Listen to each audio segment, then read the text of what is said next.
Hello, hello tout le monde. Eh ben, j'ai presque envie de traduire que c'est la panique à bord en ce moment. C'est la panique à bord et c'est pour ça que j'ai intitulé cette vidéo Comment se relier à sa source quand tout va mal.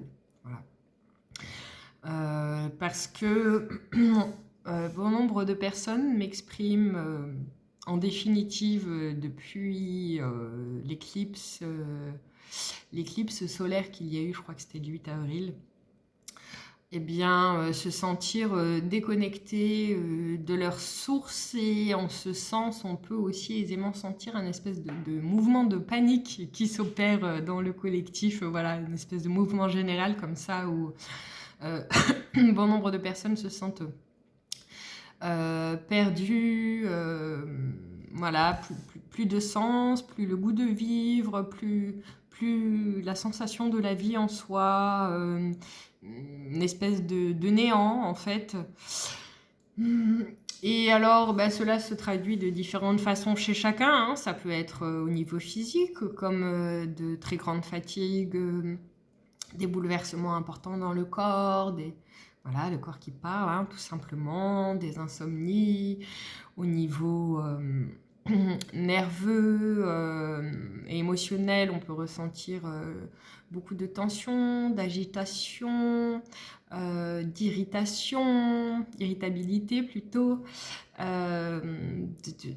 espèce de vieille colère comme ça qui ressortent. On peut sentir que nos pensées sont pas tout à fait structurées, ça va un peu dans tous les sens, avec beaucoup d'anxiété, beaucoup de choses du passé qui réémergent. On peut sentir voilà, des épreuves, des choses pas fluides, une espèce de déprime, voire dépression importante. Voilà, plus le goût de vivre en fait, hein. Et donc, le but de cette vidéo, c'est de vous expliquer comment vous sentir à nouveau relié à votre source quand vous sentez que le lien avec soi-même aussi s'éloigne et peut-être moins palpable. Comment revenir à la présence à soi, à son centre, comment revenir aussi à des vibrations plus hautes. Mais avant de vous traduire ça, l'objectif, c'est aussi évidemment de vous traduire le but de ces traversées-là et de ces expériences-là. But s'il en est, puisque encore une fois, sur un certain plan, il est vrai que tout n'a pas toujours autant de sens qu'on voudrait donner aux choses, notamment encore une fois pour ne serait-ce que pour se rassurer mentalement en fait.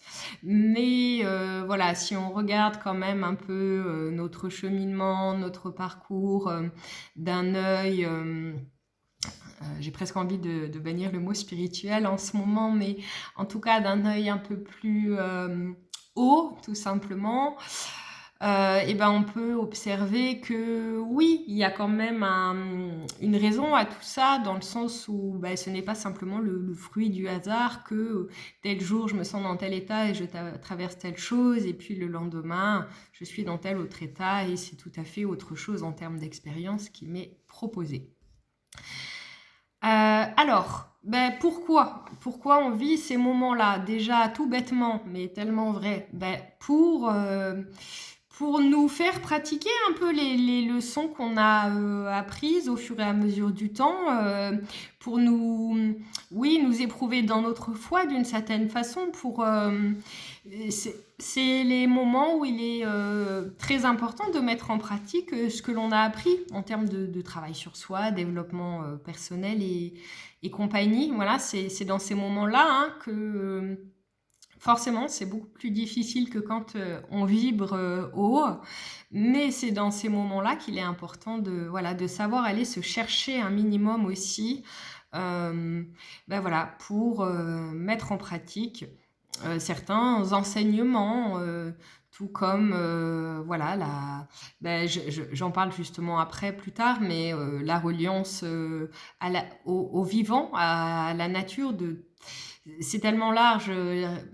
La reliance à la nature, c'est pas juste le fait d'aller se promener dans les bois, hein. Je parle de quelque chose de beaucoup plus grand que ça quand je parle de la nature et du vivant qui est présent sous bien des formes. À partir de là, ça concerne tout, en fait, puisque tout est vivant. Mais donc, c'est ça, c'est quel rapport on adopte, en fait, avec le vivant en nous et qui nous entoure. Est-ce qu'on apprend des choses en théorie et puis on les laisse de côté dans notre esprit derrière, ou est-ce qu'on s'en sert vraiment pour avancer et voir rebondir jour après jour? Alors, c'est pas parce que je dis ça que, évidemment, c'est facile ou que je me place je sais tout. C'est pas plus facile pour moi, du reste. Mais ce que j'observe, c'est ça, c'est que c'est à un moment donné, notre responsabilité, elle est là aussi. Qu'est-ce que nous, on met en place dans notre quotidien, de quoi on s'alimente, voilà, pour se donner les moyens d'arriver à se relier à nouveau à nous-mêmes quand on sent qu'on perd le fil, en fait. Voilà, c'est sûr qu'à un moment donné, ça s'opère pas tout seul. Voilà, le but aussi de ce qu'on vit là, eh bien, c'est d'une certaine façon de nous rappeler l'importance de notre vibration sur le plan individuel au sein du collectif. Ça me fait penser à l'image du battement d'aile du papillon. Ben, c'est exactement ça, c'est-à-dire que si autour de moi je sens que les gens voilà, sont un peu comme ont moins d'énergie, se sentent moins animés en ce moment. Si moi je me laisse happer par cette vibration-là aussi, que forcément je vais ressentir, hein, puisqu'elle m'entoure, ben, c'est pas de cette façon que je vais pouvoir ni me récupérer moi, ni aider les autres à se relier à leur source. Bien sûr, enfin j'espère que mon ton est pas culpabilisant parce que je donne vraiment pas des leçons, hein, c'est juste des indications. Mais si je prends conscience que ma vibration est très importante, puisque moi je suis sensible à celle des autres qui m'entourent, donc les autres qui m'entourent sont aussi sensibles à la vibration que moi j'émets. Donc si je souhaite me sentir davantage vibrer et puis relier à ma source, bah, c'est important que je prenne cet extérieur en considération aussi et que je puisse moi l'amener à retrouver une atmosphère plus légère pour que ce soit là aussi plus facile pour cet extérieur de retrouver sa source, puisque si l'extérieur est relié à sa source, alors plus facile pour moi d'y être. Enfin voilà, on le prend dans les deux sens, mais c'est vraiment l'idée de considérer que ma vibration au niveau individuel est très importante dans l'influence qu'elle a sur la vibration du collectif. Voilà. Et bien souvent, on a tendance à soit oublier ça, soit l'amoindrir. L'ego peut vouloir nous laisser entendre que considérer l'importance de sa propre vibration vis-à-vis du collectif, alors c'est une forme de prétention. Mais pas du tout, c'est juste la conscience d'être l'unité, en fait. Le discernement, voilà, ces phases-là, elle veut aussi nous faire travailler, acquérir davantage notre discernement. Le discernement, j'en parle souvent, mais dans mon expérience, c'est quand même une des grandes leçons de la vie. Et donc c'est ça, dans ces phases où on se sent encore une fois un peu éloigné de notre source, eh bien cela veut nous faire travailler le discernement dans le sens où est le faux, où est le vrai, en moi en tout cas, quelle est ma vérité et où est-ce que ça ne résonne pas, où est l'ombre et où est la lumière, c'est-à-dire où est-ce que je sens des manques et des peurs en moi et où est-ce que je sens des énergies plus porteuses et lumineuses. Et puis, oui, c'est ça, discerner la voix du cœur et celle de la tête, celle du mental. Et c'est très important voilà, d'avoir des phases dans la vie comme ça où on prend le temps d'infuser tout ça. La vie, c'est vraiment des phases où voilà, j'avance comme ça et puis à un moment donné, les choses semblent en apparence plus ou moins stagner parce qu'en fait, je suis en train de les infuser en profondeur pour pouvoir repartir plus loin jusqu'à une autre étape que j'infuserai encore à son tour et ainsi de suite. Et donc... ces phases-là où on se sent plus dans le dôme, d'une part, elles sont inévitable, hein. Ça ne veut pas dire qu'à chaque fois, on est censé être au fond du fond. Mais en tout cas, ces périodes de redescente sont inévitables et elles sont aussi bienvenues. Donc c'est sûr que si, et ça l'ego spirituel est très, très fort, très habile pour nous faire croire ça, mais si on pense... ok, je travaille sur moi depuis tant de temps, etc., etc. Alors pourquoi ce passé là aujourd'hui refait encore violemment surface? Pourquoi soudainement je me sens encore à nouveau complètement basculée dans mon ego, etc., etc.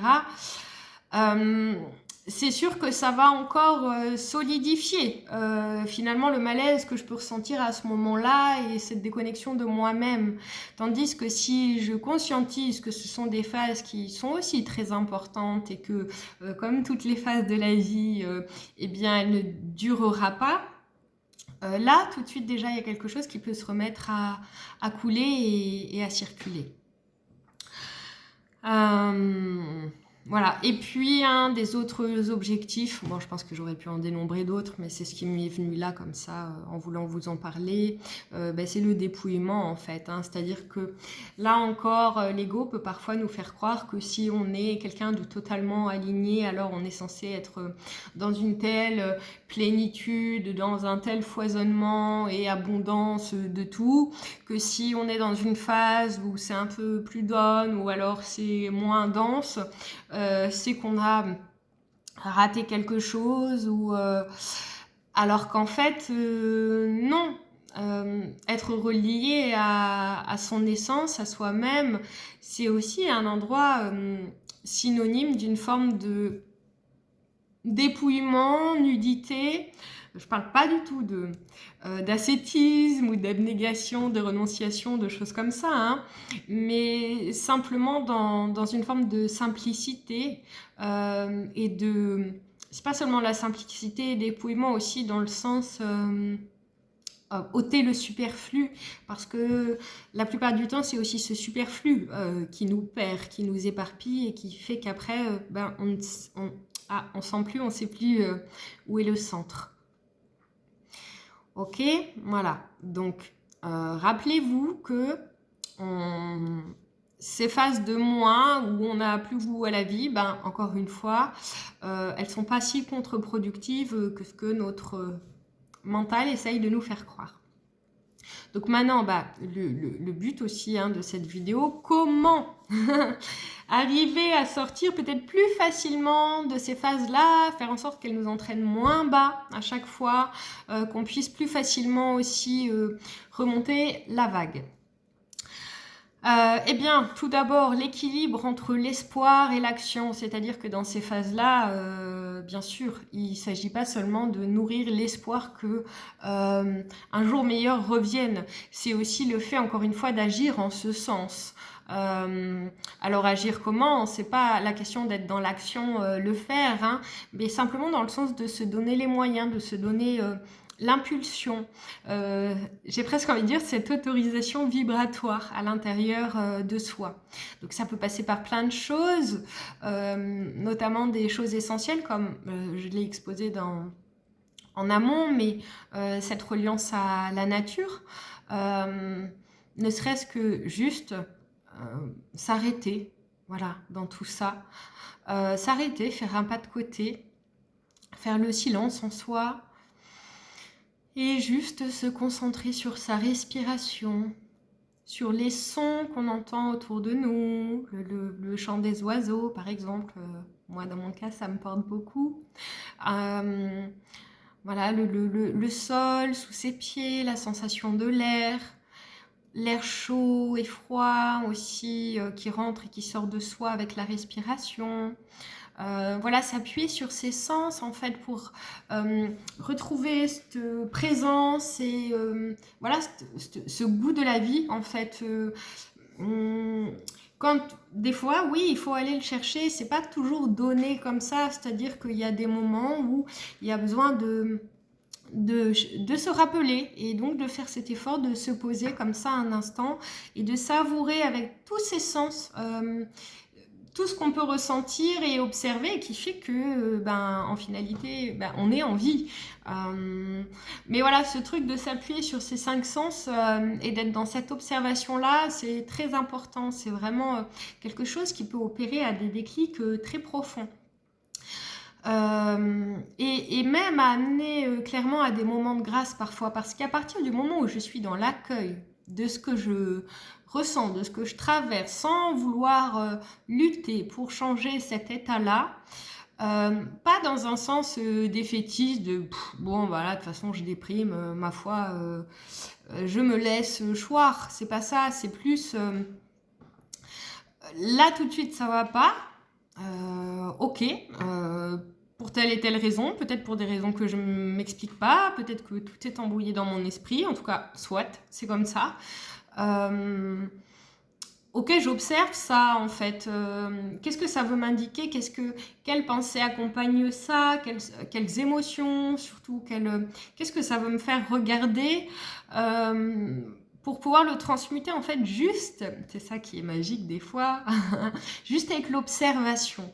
Le fait d'observer, d'accueillir sans vouloir juger, sans vouloir changer, et c'est ça qui fait que ça switch.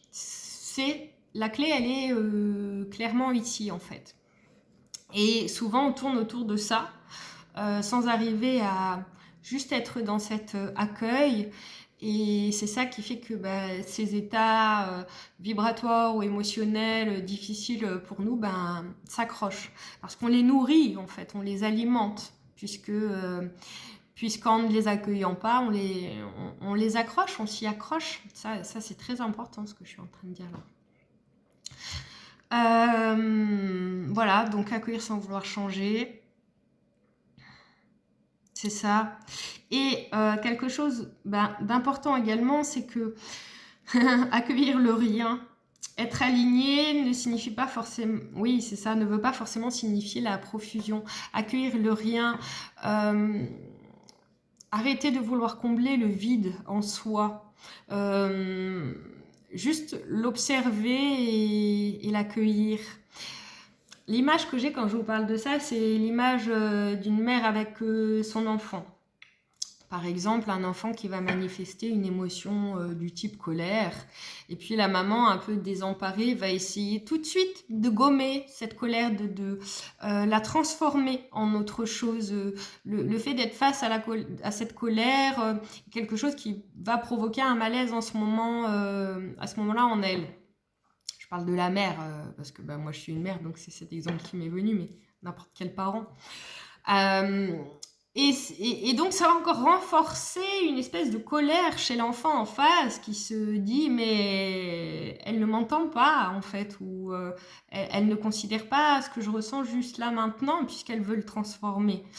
Et si à l'inverse, je prends simplement quelques instants pour être avec mon enfant qui manifeste cette colère, et l'aider à l'accueillir en fait et à la reconnaître, à la nommer, sans vouloir la faire disparaître, c'est là où elle s'efface d'elle-même. Parce que une fois qu'elle a délivré le message, qu'elle nous a amené à voir ce qu'elle voulait qu'on voit, ou simplement à cet état d'être de présence et accueil, alors la colère, bien souvent, elle n'a plus de raison d'être. Toutes ces émotions qui nous paraissent négatives, tout cet ego quand il revient à fond au contrôle, le mental, quand il carbure, etc. C'est toujours pour nous dire, là, tu es en train de t'écarter de ton centre en fait, donc reviens-y. Bien sûr, selon la situation que tu vis, l'état dans lequel tu es... voilà, selon comment c'est ancré chez toi, oui, ça va pas être comme ça de retrouver le lien à son cœur, mais... Et en même temps, si, vraiment, des fois, il y a des moments où ça peut se faire comme ça.